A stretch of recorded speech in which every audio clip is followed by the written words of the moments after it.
vous invite à prendre Deutéronome 8, versets 2 à 3 qui nous dit: Souviens-toi de tout le chemin que l'Éternel ton Dieu t'a fait faire pendant ces 40 années dans le désert, afin de t'humilier et de t'éprouver pour savoir quelle était la disposition de ton cœur et si tu garderais ou non ses commandements.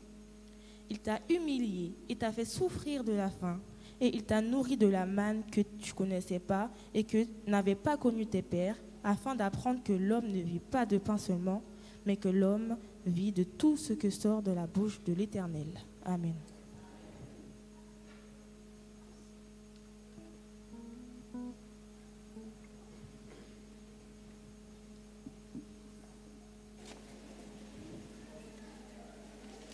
Vous m'entendez? Je voudrais retirer mes vœux de bienvenue à chacun d'entre vous, ceux qui sont de loin, ceux qui, bien sûr, ont fini de terminer les vacances, ceux qui doivent partir bientôt. Sachez que l'Éternel campe autour de ceux qui le craignent et les arrache du danger. Particulièrement, je voudrais citer la bienvenue à un frère qui nous a manqué depuis bien longtemps. Et ce frère-là, je le vois aujourd'hui assis parmi nous. Je voudrais vraiment le saluer parce que il a laissé un trou.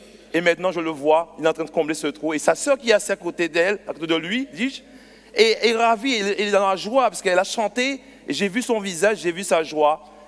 Tout simplement, c'est mon frère bien-aimé qui s'appelle Timothée. Timothée, bienvenue à toi. Que Dieu te bénisse pleinement.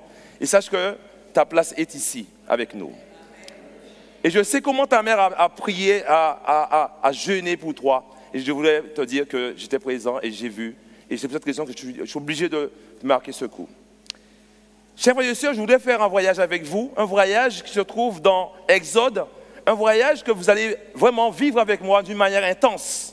Mais avant de commencer, je voudrais souhaiter la bienvenue à chacun d'entre vous encore une fois, mais particulièrement ceux qui nous regardent sur le net, car je sais que nous sommes nombreux à regarder le net, puisque pendant les vacances, je regardais, j'ai vu qu'il y avait pas mal de commentaires. N'hésitez pas de faire des commentaires, n'hésitez pas d'envoyer des messages, et aussi de poser des questions, que nous serons heureux de répondre à vos questions. Que Dieu vous bénisse pleinement.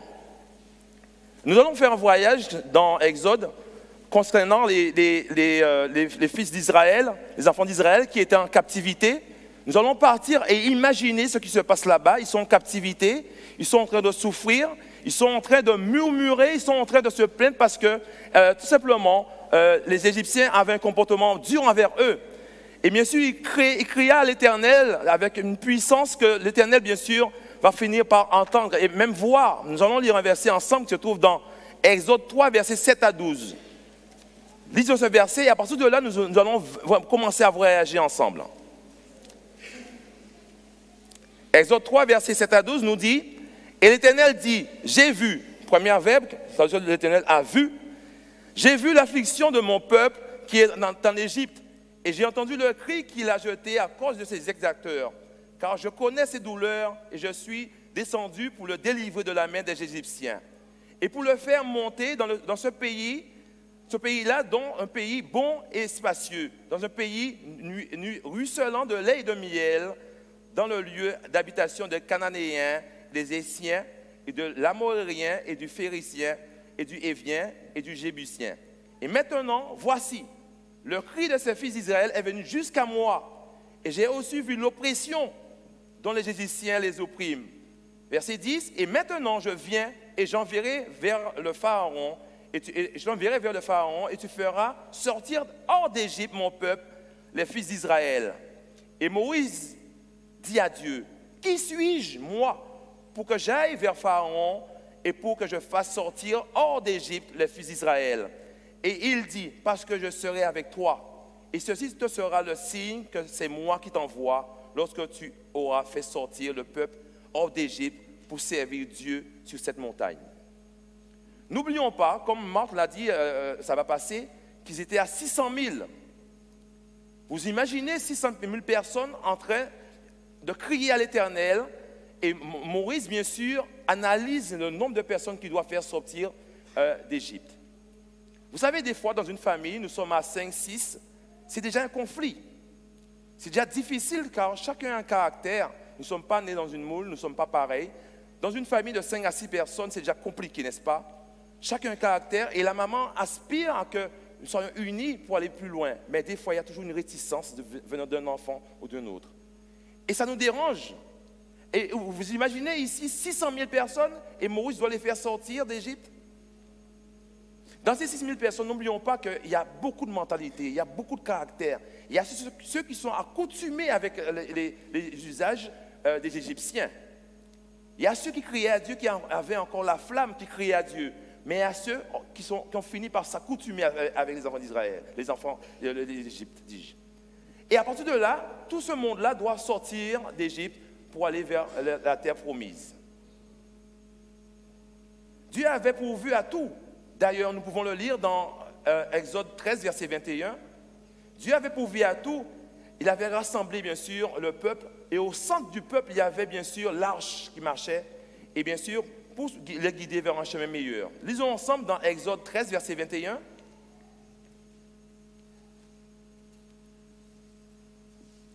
L'Éternel allait devant eux le jour dans une colonne de nuée et pour les guider dans leur chemin.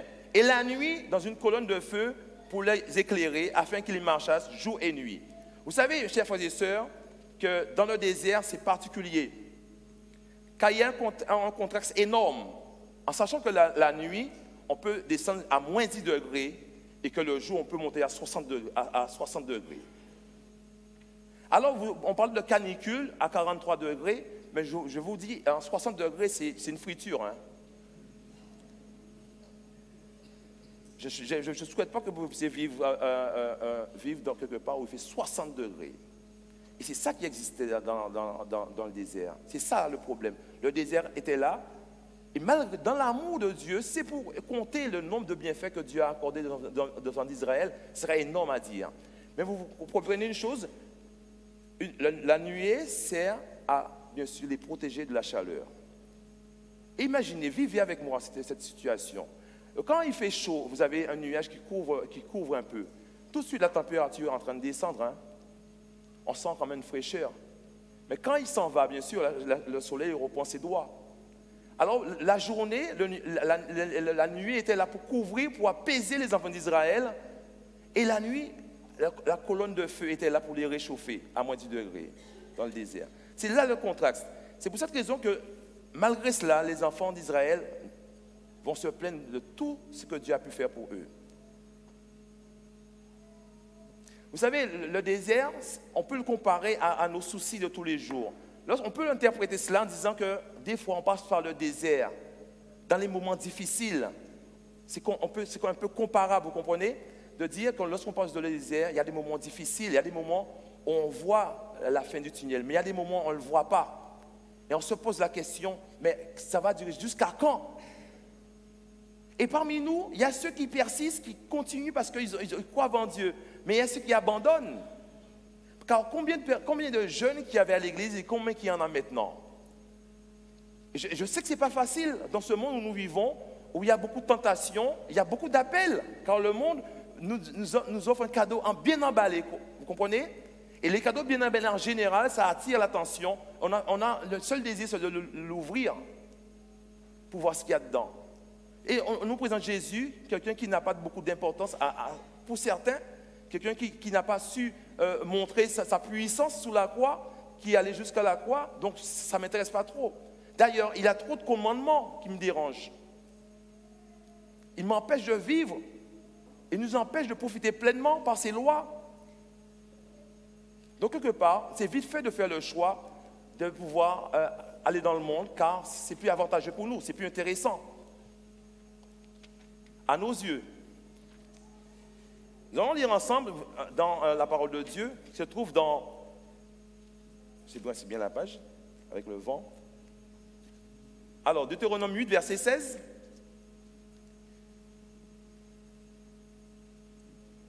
Alors, comme nous l'avons vu, car nous n'avons pas vu, le but suprême du désert, c'est de t'humilier et de te confondre, de te soumettre, afin de t'éprouver et surtout de te faire du bien à la fin. Vous allez me dire, passer par le désert avec cette chaleur, avec ce froid, comment me faire du bien à travers autant de souffrances? Avoir soif, comment me faire du bien? Il y a un problème, il y a un truc qui ne va pas. C'est pas compatible, la souffrance et le bien. Ce n'est pas compatible, cette souffrance que nous subissons dans le désert pour me faire du bien à la fin. Il y a un truc qui ne va pas. Vous me direz, tristesse et bonheur n'est pas compatible, n'est-ce pas? Mais tout dépend de la manière dont vous voyez les choses. Tout dépend de la manière dont vous voyez la tristesse. Je considère que tous les jours qu'on se lève et on ouvre la fenêtre pour prendre un peu d'air, n'est-ce pas une bénédiction? N'est-ce pas une joie de pouvoir prendre son sac, de pouvoir prendre sa voiture et aller au boulot? Est-ce que jamais vous avez imaginé que durant la nuit, il y a eu des décès? Et vous vous plaignez le fait que peut-être qu'on a mangé des pâtes hier soir? Vous vous plaignez parce que le riz n'avait pas assez de sauce? Vous vous plaignez parce que c'est des steaks, mais je voulais vraiment du bourguignon? Vous vous plaignez de quoi exactement? Est-ce que c'est le temps? Est-ce que c'est l'air qui vous dérange? Est-ce que vous avez appris à contempler les bienfaits de Dieu chaque jour? Est-ce que vous savez le nombre de personnes qui sont couchées sur le lit d'hôpital, qui sont en train de dire, si je pouvais faire des choses? Est-ce que vous vous rendez compte de la chance que vous avez? Dès que vous avez une plaie, vous vous plaignez. Nous nous plaignons, quand je suis dedans aussi. On se plaint de tout et de tous. Combien d'amis que nous avons qui nous donnent la joie, le sourire? Il suffit qu'une personne arrive dans notre vie qui nous dérange, alors là on se plaint. Il est temps maintenant de pouvoir profiter pleinement de l'amour de Dieu pour que nous puissions vraiment grandir avec l'Esprit de Dieu. Trop de souffrances causées par nous-mêmes, par nos paroles et par nos murmures. C'est ça, les enfants d'Israël. Tout le monde, en général, lorsque nous lisons Exode, nous allons dire pourquoi ils se plaignent, pourquoi autant de bien ils se plaignent. Mais on n'est pas pareil. On n'est pas pareil. Tous les jours, on se plaint. Lorsque nous prenons le train, soit il s'est supprimé, ça nous dérange. Ou bien on se lève en retard, en cours, il passe juste devant nous. Je connais très peu de personnes qui vont rigoler. Lorsqu'on arrive, on est en retard, on va supprimer. J'imagine les propos, j'imagine les réflexions. Mais jamais on se dit, c'est Dieu qui m'a empêché d'avoir des ennuis plus bas. Jamais on prend les choses du bon côté. Parce que on aime bien tirer le drap sur soi-même. On aime bien avoir les privilèges. Et lorsque ça nous dérange, alors à partir de là, lorsque ça nous dérange, nous commençons à murmurer et à se plaindre. N'est-ce pas, mon frère?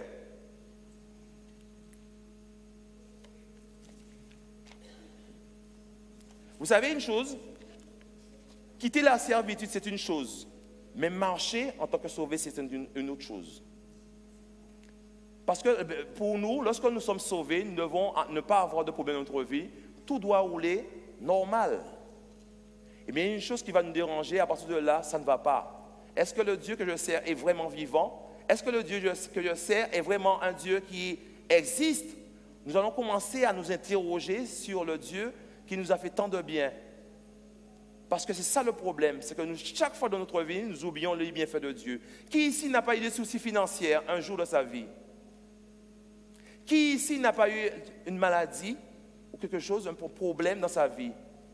Qui ici n'a pas eu de soucis familiers? Qui ici n'a pas eu un décès?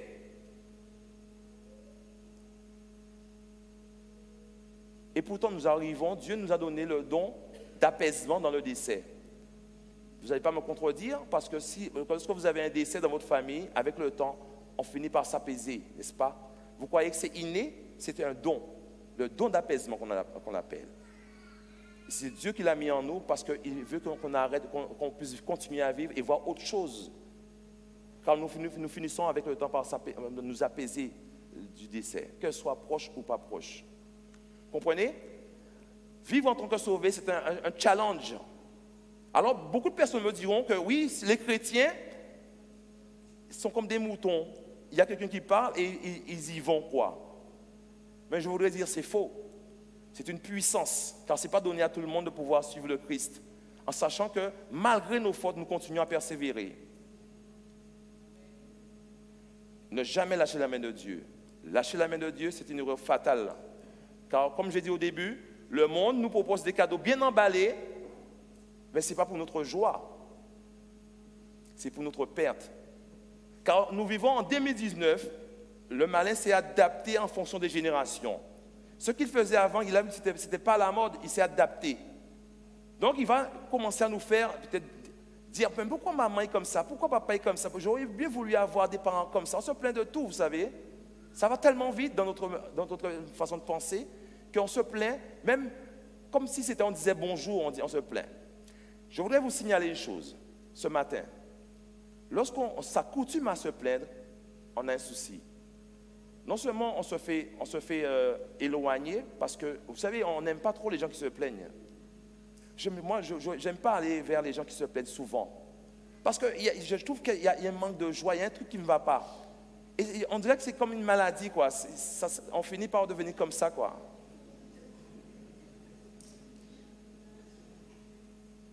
Alors, je préfère aller vers les gens qui ont de la joie. Parce que moi, je vais être contaminé à ce niveau-là. Vous comprenez? Je préfère être contaminé par des gens qui ont de la joie que des gens qui se plaignent en permanence. Même du vent, même de la canicule. Mais la canicule, vous allez le rechercher quand il va commencer à faire froid. Vous comprenez? Vous aimez ouais, le soleil, tout le temps, moi je travaille, vous travaillez aussi, tout le temps on se plaint. En permanence. On a une grippe, on se plaint. Je voulais faire cette parenthèse simplement pour vous montrer que lorsque nous lisons la parole de Dieu concernant les enfants d'Israël, on regarde ça de haut. Comme si on était là, on aurait fait mieux. Mais moi, je suis en train de l'actualiser et je ne vois pas mieux. Non seulement vous, mais moi-même, je ne suis pas mieux. C'est pour cette raison que, qu'est-ce qui s'est passé? Ils ont commencé à critiquer la manne. Nous allons lire ensemble les versets vraiment très intéressants. Hein? Nous allons commencer par lire déjà Nombre 11, verset 40, verset 4 à 10. Nombre 11, verset 4 à 10. Nous allons voir comment ça se passe, comment ça se déroule.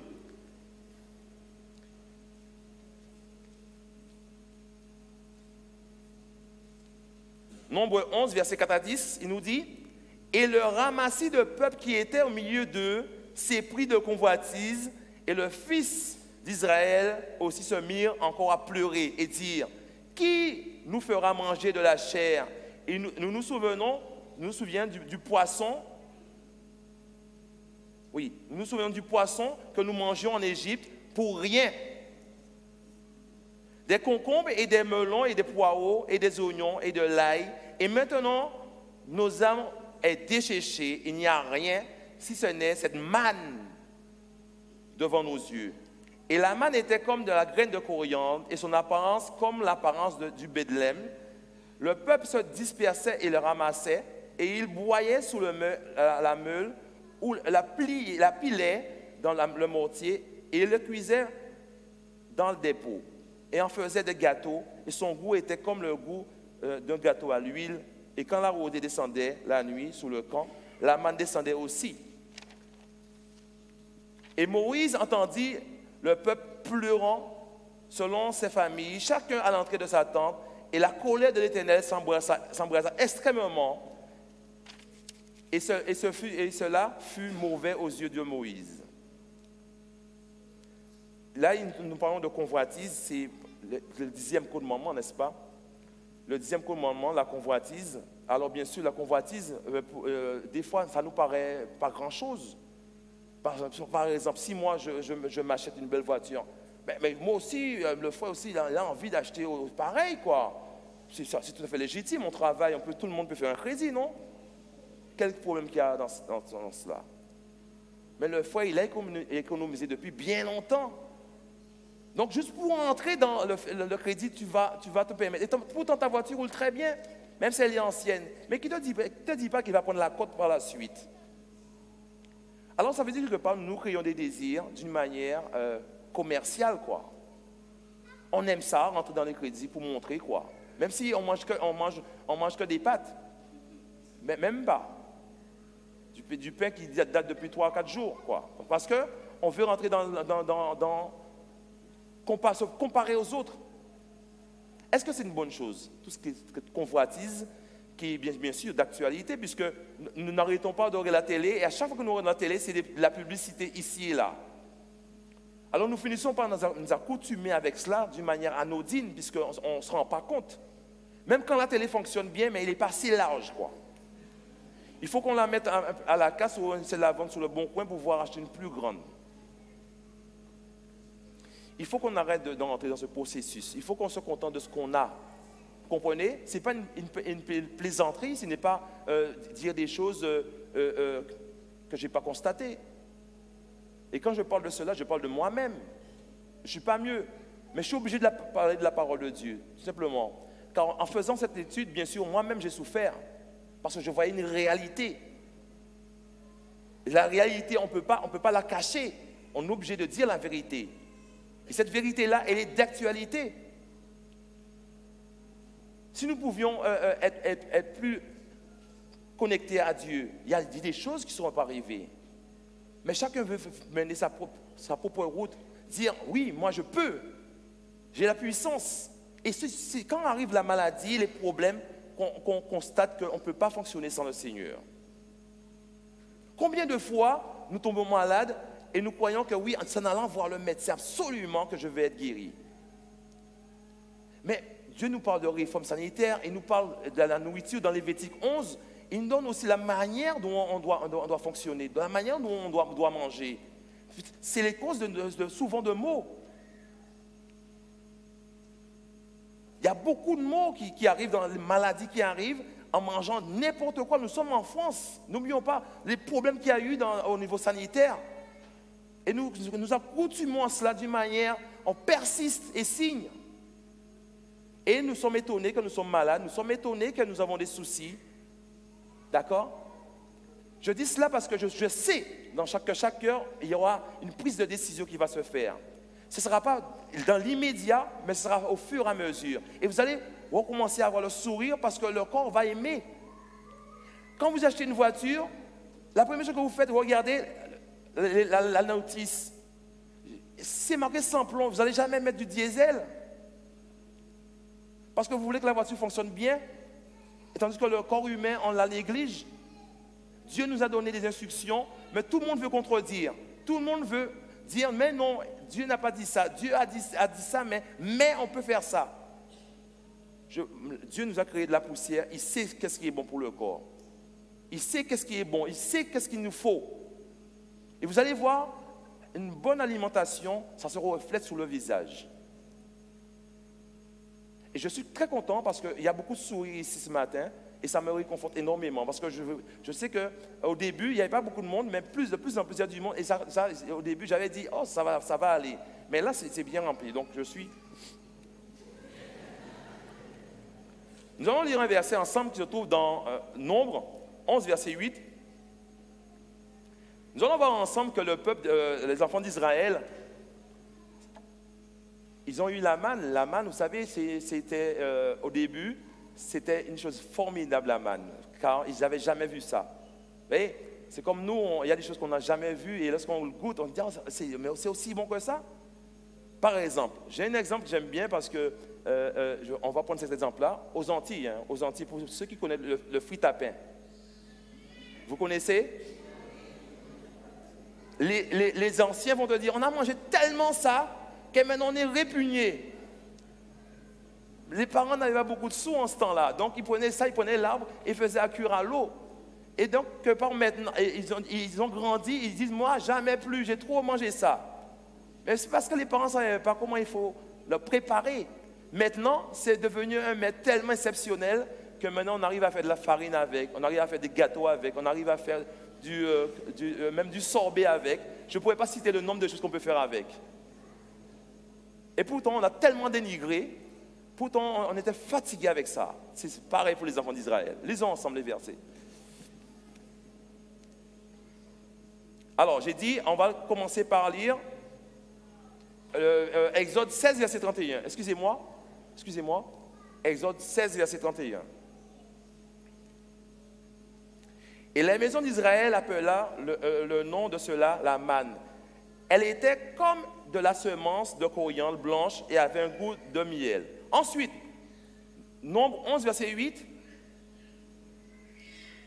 Le peuple se dispersait et la ramassait et il la broyait sous la meule ou la pliait sous le mortier. Il la cuisait dans des pots et faisait des gâteaux et son goût était comme le goût d'un gâteau à l'huile.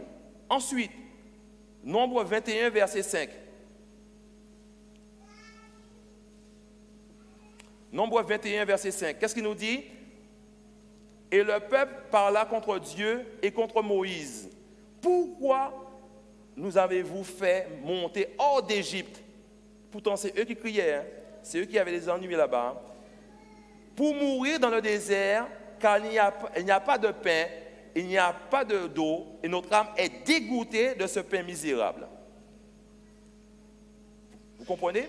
Vous savez une chose, mes frères et sœurs, ceux qui nous regardent sur le net, on peut critiquer tout ce qu'on veut. Mais lorsque Dieu nous fait du bien et on n'est pas reconnaissant vers cela, nous brûlons nous-mêmes notre cartouche. Hein. Parce que Dieu répond à beaucoup de prières, Dieu répond à beaucoup de soupirs. Comprenez? Parce qu'il sait, comme les enfants d'Israël, il a vu et il a entendu. C'est pareil pour vous aussi. Dieu entend, Dieu voit des choses qui se passent. Et Dieu sait ce que vous avez besoin. Peut-être que vous considérez qu'il prend trop de temps. Mais il sait. Comme les enfants d'Israël dans le désert pendant 40 ans, ils auraient pu faire ça en jours. C'était pour les épurer, pour savoir l'état de leur cœur. Est-ce que vous considérez aujourd'hui, si vous n'avez pas ça, vous êtes prêt à le recevoir? Est-ce que vous réclamez une voiture? Est-ce que vous êtes prêt à conduire la voiture avec sagesse? Est-ce que ce n'est pas pour votre perte? Voyez les choses avec Dieu d'une manière différente. Vous allez voir que vous allez prendre votre train comme d'habitude et vous allez rencontrer du monde et vous allez faire des connaissances, vous allez vous agrandir dans votre connaissance et peut-être que ce sera mieux pour vous. C'est pour avoir une voiture et être solitaire dans votre voiture et puis accélérer ici et là, on ne sait pas. Des fois, on considère qu'on est un bon conducteur, mais ce n'est pas tout. Ça peut venir de l'extérieur aussi.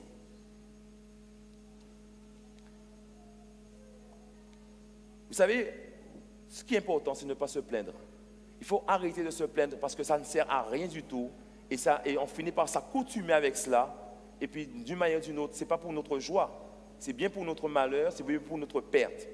Nous allons lire ensemble un verset encore qui se trouve dans Nombre 14, verset 11. On continue encore.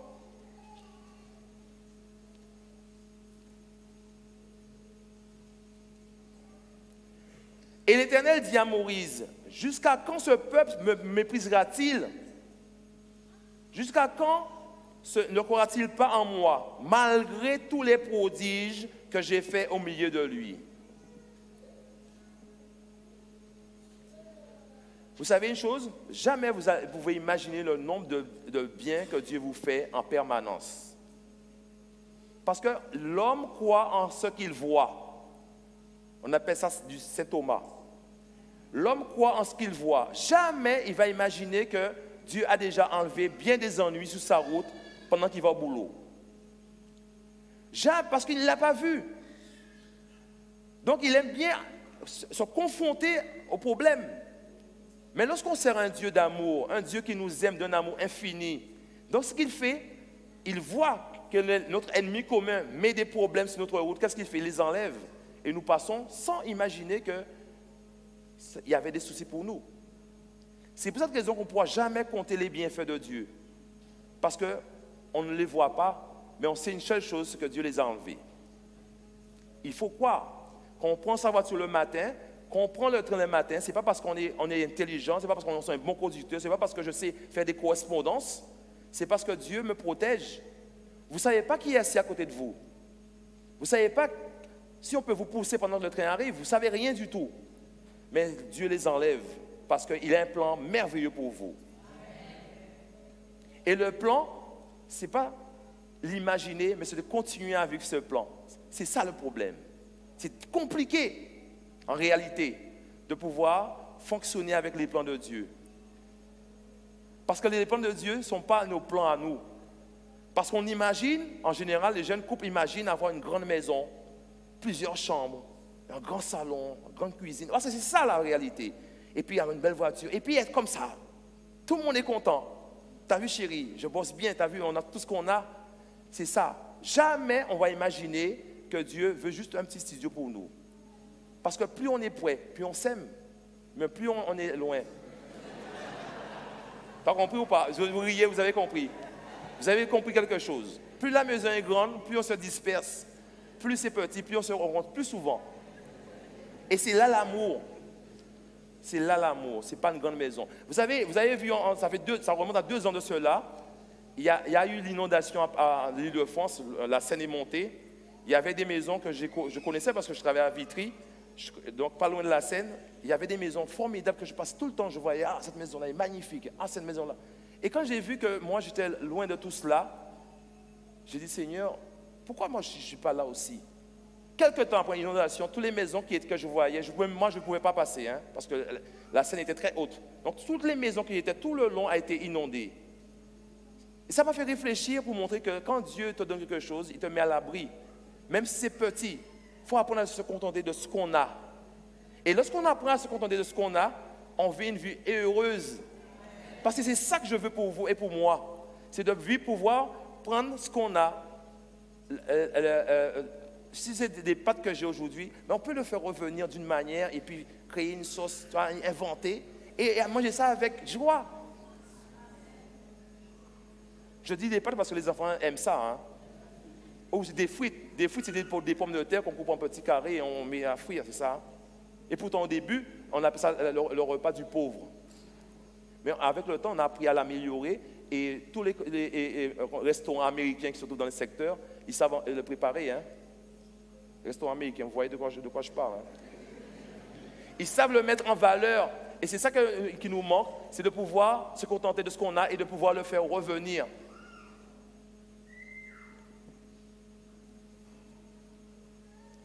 Nous allons lire un verset encore qui se trouve dans 1 Corinthiens 10, versets 5 à 11. 1 Corinthiens 10, versets 5 à 11.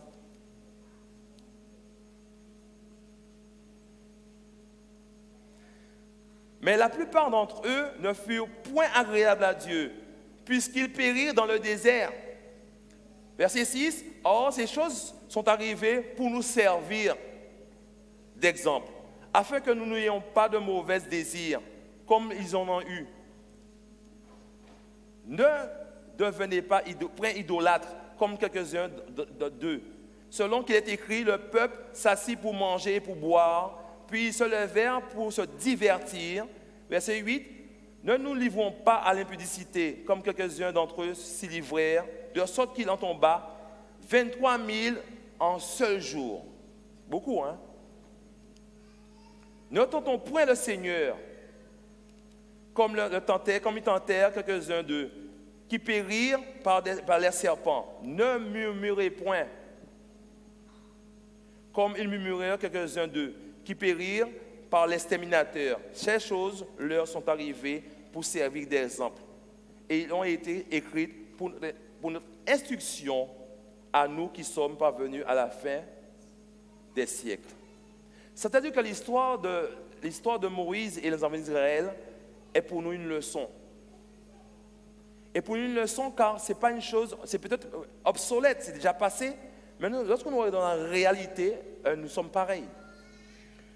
Car Dieu nous a appelés à son admirable lumière, mais nous voulons absolument rester dans les ténèbres. Nous considérons que c'est trop de restrictions de pouvoir louer le Seigneur et de vivre. Je vous promets, pour ceux qui nous regardent sur le net, peut-être que vous êtes loin de tout cela, vous dites, je regarde. Si vous adoptez le Seigneur, vous n'allez jamais regretter. Si le matin, vous ne savez pas encore prier, mais vous soupirez, le Seigneur, Seigneur, aide-moi. Ce n'est pas grand-chose, ce n'est pas des prières immenses. Seigneur, aide-moi. Dieu va vous aider car il entend et il voit. Dans la maison où vous habitez, il va instaurer l'amour. Et vous savez une chose, lorsqu'on connaît tout cela, la vie devient de plus en plus agréable à Dieu, avec Dieu. Et je vous dis une chose, de qui avez-vous peur? On n'a pas à avoir peur du monde, on n'a pas à avoir marché avec des regards inquiets, comme si vous considérez qu'il y a des gens plus forts que vous qui peuvent vous dominer.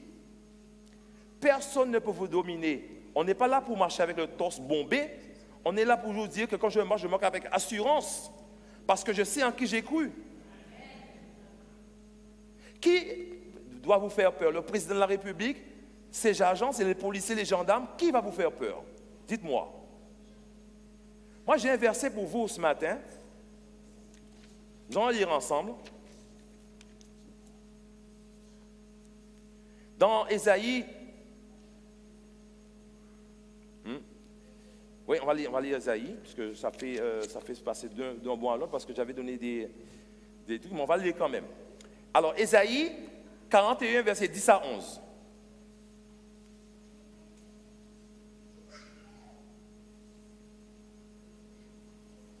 Ésaïe 41, verset 10 à 11. Lisons ce verset. Ne crains rien, car je suis avec toi. On parle de chacun d'entre vous ici. Ne promène pas de regard inquiet. Ce n'est pas ton rôle, ça. Quand je suis ton Dieu, je te fortifie, je viens à ton secours dans n'importe quelle situation.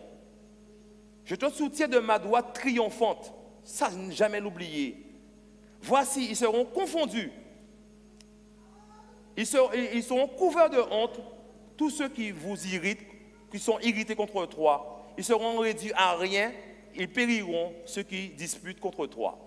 Lorsque vous connaissez ces versets, on ne peut marcher qu'avec assurance, vous savez, parce que Dieu ne change pas. Le même qu'il a été avec les enfants d'Israël, c'est le même aujourd'hui. Et je voudrais que vous puissiez prier pour ceux qui sont contre vous, parce qu'ils ne savent pas que Dieu vous soutient avec sa droite triomphante. Vous savez, on n'est pas là pour vous voir entrer dans les vengeances, dans les choses de conflits, des pertes de temps. Parce que d'une manière ou d'une autre, vous allez toujours perdre parce que ce n'est pas votre rôle, vous n'êtes pas formé pour cela. Vous êtes formé pour aimer. Lorsque vous allez rentrer dans les compétitions de vengeance, vous allez être toujours perdant. Parce que vous connaissez la parole de Dieu, vous rentrez dans les conflits. Les conflits, celui qui est plus dur, celui qui est plus méchant, vous allez toujours perdre. Parce que vous n'êtes pas compétitif à ce niveau. Votre niveau, c'est de pouvoir pardonner. Parce que vous ne savez pas, si lui, il a besoin d'amour, si lui, il a besoin de connaître Dieu dans sa souffrance, vous ne connaissez pas son passé, vous ne connaissez pas son éducation. Comment il a dû souffrir quand il était jeune pour pouvoir progresser, et tout d'un coup, parce qu'il a eu un mauvais comportement, alors on va entrer dans les vengeances. On va entrer celui qui est plus déterminé à faire du mal. Comme ça, il va dire, tu as vu, hein, de quel bois je me chauffe. Hein. Ça, ce n'est pas une chose à faire.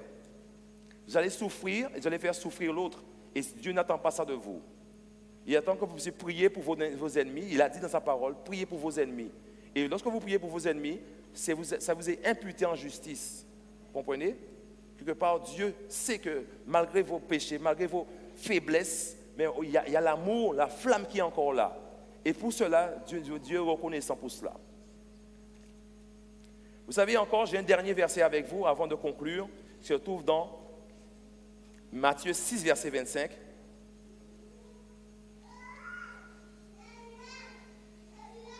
Matthieu 6, verset 25. C'est pourquoi je vous dis, ne vous inquiétez pas pour votre vie, de ce que vous mangerez, ni pour de votre corps, de quoi vous serez vêtus. La vie n'est-elle pas plus que la nourriture, et le corps plus que le vêtement? Vous savez, chers frères et sœurs, c'est Dieu qui nous a formés de Sirène, il nous a formés le Seigneur, il sait de quoi nous avons besoin. Vous savez, le corps humain est parfait. Souvent, nous voulons regarder des choses extraordinaires dans le corps humain. Pour ceux qui sont infirmiers, infirmières, on veut regarder des choses immenses dans le corps humain. Mais moi, je ne regarde pas les choses immenses. Je regarde lorsqu'on a, par exemple, des irritations. Mais c'est les ongles qui les grattent. Et pourtant, c'est tellement banal.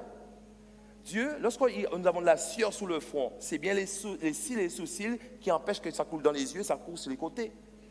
C'est des choses qui nous paraissent anodines pourtant. Mais Dieu, dans son amour, a fait tout que nous puissions heureux et heureuses. C'est pour cette raison qu'il n'y a rien qui doit nous échapper. Nous n'allons pas analyser le cœur, nous n'allons pas analyser le cerveau, nous n'allons pas comprendre, nous n'allons rien comprendre. Nous allons savoir qu'il y a des pompes, qu'il y a des valves, et après. Je voudrais vous dire une chose aujourd'hui, à mémoriser. Le sourire, c'est la fleur du cœur. Si vous souriez, c'est parce que vous avez un cœur qui est heureux. Et si je vois qu'il n'y a pas de sourire, c'est parce que vous êtes en tristesse, vous êtes en train de méditer des choses qui vous font du tort. Donc ça empêche que le cœur puisse envoyer de l'amour, que le sourire puisse se révéler. Quand vous voyez quelqu'un en tristesse, automatiquement c'est parce qu'il y a un chagrin dans le cœur. Vous comprenez? Et le chagrin, c'est quoi? C'est des problèmes d'amour, c'est des problèmes de famille, c'est des problèmes qui viennent ici et là, c'est des problèmes d'affection, c'est des problèmes de tout genre. Et ça, c'est accoutumé à tout le monde. Vous allez fuir un autre va arriver. Nous sommes dans un challenge en permanence. C'est peut-être raison qu'il y a des combats qui ne sont pas nos combats. Apprenez à mettre ces problèmes-là au pied de la croix. Que Dieu vous bénisse pleinement et vous garde en espérant que ce message puisse rester dans vos cœurs. Pas de plainte, mais soyez heureux en permanence. Et puis, toute chose concourt au bien de celui qui aime Dieu. Que Dieu vous garde.